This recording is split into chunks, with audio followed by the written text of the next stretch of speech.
నమస్తే అండి. ఎలా ఉన్నారు? అందరూ బాగున్నారా? మనందరం బాగుండాలని, మన జీవితాలు ఆనందంగా, ఆరోగ్యంగా గడపాలని ఆ భగవంతునికి మనస్ఫూర్తిగా కోరుకుంటున్నాను.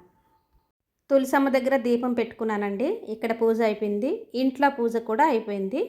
ముందు తులసమ్మ పూజ చేసుకుంటాను. తర్వాత ఇంట్లో పూజ మొదలుపెడతానండి. ఇక్కడ, అక్కడ పూజ పూర్తయిన తర్వాతనే వేరే పనులు. మీకు తెలుసు కదండీ! తీయండి.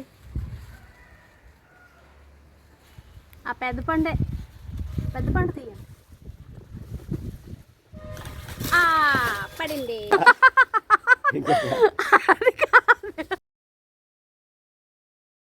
కంగారు పెట్టేస్తున్నారు. ఇంకోటి ఏడు తీస్తారు. కాయ పండు ఉందా? లేదు. అయితే వద్దులే, చాలు చాలు చాలు చాలు చాలు. అయ్యో, ఈ చిన్ని చెట్ల మధ్య పడిపోయింది. బుజ్జి బుజ్జి చెట్ల మధ్యన పడింది. అమ్మయ్య, ఇది కావండి పండే.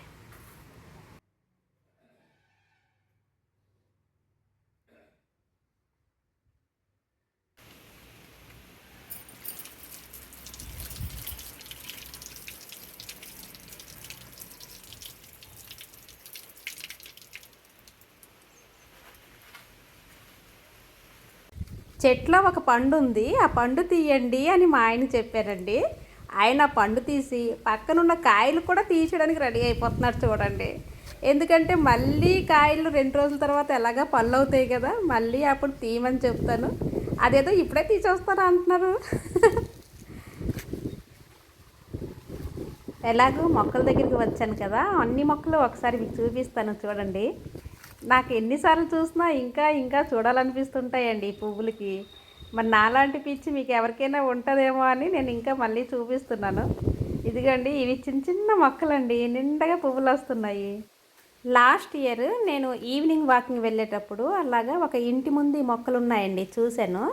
ఆ ఇంటి ఆవిడ కూడా అక్కడ బయట కూర్చున్నారు. ఆవిడతో అన్నాను, మాకు పువ్వులు చాలా అందంగా ఉన్నాయండి అని అన్నాను. అందంగా కనిపిస్తున్నాయండి పువ్వులు అని అన్నాను. ఆవిడేమో బాగుంటాయండి ఈ పువ్వులు, మొక్కలు తీసుకెళ్తారా, తీసుకువెళ్ళండి అని ఆవిడ ఇచ్చారు నన్ను. ఆవిడ ఇచ్చిన మొక్కలు ఒక 2-3 మొక్కలు పెట్టానండి. ఆ మొక్కల తాలూకా పువ్వులు విత్తనాలు పడి ఇలాగ ఇన్ని మొక్కలు అయ్యాయండి. పూజ కోసం ఈ పువ్వులు తీస్తున్నానండి, అయినా ఇంకా ఉంటున్నాయి. చాలా మొగ్గలు వస్తున్నాయండి. అలాగే పువ్వులు కూడా ఉదయాన్నే చూసేసరికి నిండగా పువ్వులు ఉంటున్నాయండి. సగం పువ్వులు తీస్తాను, సగం చెట్లో ఉంటే అందంగా ఉంటాయి కదా అని ఉంచుతుంటాను. నాకు చాలా ఇష్టం అండి ఇలా పువ్వులు మొక్కలను చూసుకుంటుంటే. ఈ మొక్కల దగ్గరే కరివేపాకు చెట్టు ఉందండి. ఇప్పుడు కరివేపాకు మొత్తం లేత చిగురులతో వస్తుందండి, చాలా బాగుంది. మొన్నటి వరకు ఆకు కొంచెం పాడైపోయింది, ఇప్పుడు మళ్ళీ చిగుర్లు పెడుతున్నాయి. అంత లేతగా ఉన్నాయి ఆకులు. బాగుందండి, ఇలాంటి లేతగా ఉండే ఆకులు ఈ కర్రీస్లోకి ఎక్కువ ఎక్కువ వేసేయాలనిపిస్తుంటుంది. నేను ఎక్కువే తీసేస్తుంటానండి. పెరట్లోనే ఉంది కదా, కింద కూడా చిన్న చిన్న మొక్కలు ఎక్కువగానే ఉన్నాయండి. ఇలా ఈ లేత ఆకుని తీస్తున్నాను. మరి ఇంకా ఒక 1 మంత్ అయిన తర్వాతను కొంచెం ఆకు ముదురుగా అవుతుంది. అప్పుడు ఈ కరివేపాకు పొడి తయారు చేసుకుంటానండి. పిల్లలకి కొంచెం ఇస్తాను, ఇంటి దగ్గర కొంచెం ఉంచుకుంటాను. కరివేపాకు తినడం వలన, కరివేపాకు పొడి తినడం వలన కంటి చూపు బాగుంటుందండి. కేవలం పొడి అనే కాదు, మనం ఎక్కువగా కరివేపాకు ఏదో ఒక విధంగా మనం కూరల్లో కానీ లేదంటే చట్నీ అవి చేసేటప్పుడైనా కొంచెం ఎక్కువ కరివేపాకు వేసుకోవడం వలన ఏంటంటే కంటి చూపు బాగుంటుంది. అంతేకాదండి, ఈ కరివేపాకు హెయిర్ గ్రోత్కి కూడా బాగా యూజ్ అవుతుందండి. కరివేపాకు, మందారాకు, గోరింటాకు, వేపాకు, ఈ 4ని కలిపి మనం ఆయిల్లో వేసి బాగా దాన్ని మరగబెట్టి ఆయిల్ని మనం తలకు రాసుకున్నట్లయితే హెయిర్ గ్రోత్ అవుతుందండి. కుదిరితే అందులో ఆమ్లా కూడా యూజ్ చేయొచ్చు, చాలా బాగుంటుందండి. ఇవన్నీ నేచురల్గా కదా, నేచురల్గా చేసేది ఏదైనా సరే బాగానే ఉంటుందండి. ఇలా కోకోనట్ ఆయిల్లో మరగబెట్టి దాన్ని వాడుకోవచ్చు.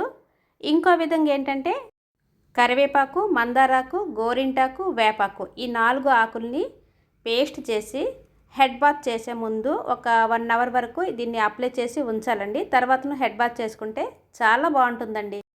కెమికల్స్ ఉండే షాంపూలు వాడటం కంటే ఇలా నేచర్గా దొరికే వాటిని యూజ్ చేసుకోవడం చాలా మంచిదండి.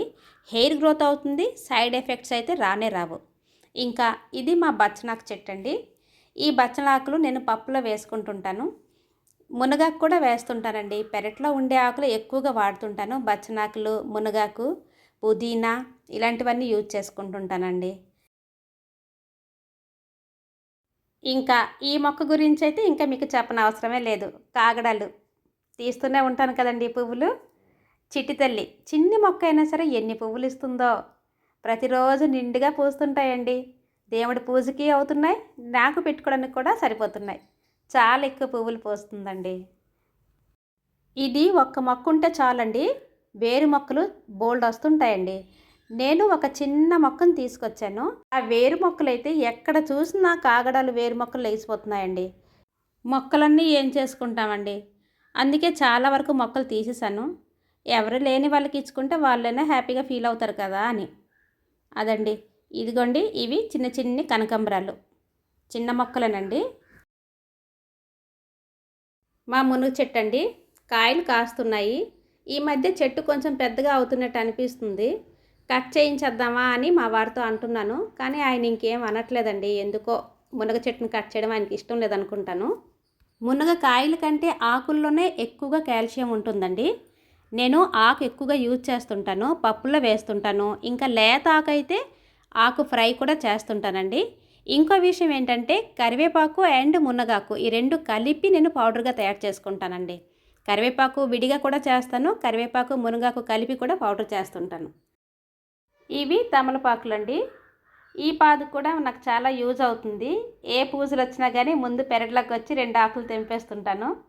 విఘ్నేశ్వరుడు పూజకైనా లేదంటే ప్రసాదం పెట్టడానికి పళ్ళెం పైన వేసుకోవడానికి కూడా బాగుంటుంది కదా. అప్పుడప్పుడు తాంబూలాలు ఇవ్వడానికి కూడా ఇది ఉపయోగపడుతుంటుందండి. ఇది కూడా ఎక్కువగా పెరిగిపోతుంటుందండి, నేను కట్ చేసేస్తుంటాను. కానీ ఇది కార్తీకంలో అయితే బాగా యూజ్ అవుతుందండి. శ్రావణ మాసంలోన కార్తీకంలో అయితే ఈ తమలపాదు బాగా యూజ్ అవుతుంది.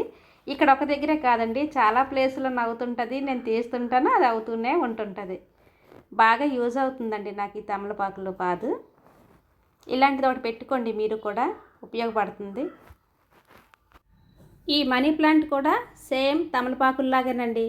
దీన్ని కూడా ఎన్నిసార్లు కట్ చేసినా ఇంకా అలాగే పెరుగుతూనే ఉంటుంటుంది. ఒక కొమ్మ కట్ చేసి కింద పడేసాను అనుకోండి, అదే మళ్ళీ భూమిలోకి వెళ్ళి అలాగ పెరిగిపోతుందండి. అలాగే ఎన్ని ప్లేసుల్లోనూ అయిపోతుంది. చాలామంది మనీ ప్లాంట్ అవ్వట్లేదండి, మనీ ప్లాంట్ ఎలా పెంచుకోవాలని ఆలోచిస్తుంటారు. చాలామంది అంటుంటారు, ఎలా చేయాలి మనీ ప్లాంట్ని పెంచాలంటే ఏం చేయాలి అని అడుగుతుంటుంటారు. కానీ మనీ ప్లాంట్ ఏంటో మరి నేను అస్సలు దీని మీద ఎలాంటి ఇంట్రెస్ట్ తీసుకోనండి, అది అలా పెరిగిపోతూ ఉంటుంటుంది. మరి నేను బయట అయితే పెట్టట్లేదు, ఇక్కడే ఉందిలేండి, పెరట్లోనే ఉంది. ప్రతిరోజు పూజలో ఉపయోగించేది పువ్వులతో పాటు ఈ మరువం కూడా అండి. పువ్వులు ఇంట్లో పెరట్లో ఉండే పువ్వులు, మరువం, ఇంకా కస్తూరి, గరిక, వీటితో నేను పూజ చేసుకుంటుంటానండి. అందుకే దీన్ని కూడా జాగ్రత్తగా పెంచుకుంటుంటాను. ఇది కూడా నిండుగా చక్కగా పెరుగుతుంటుందండి.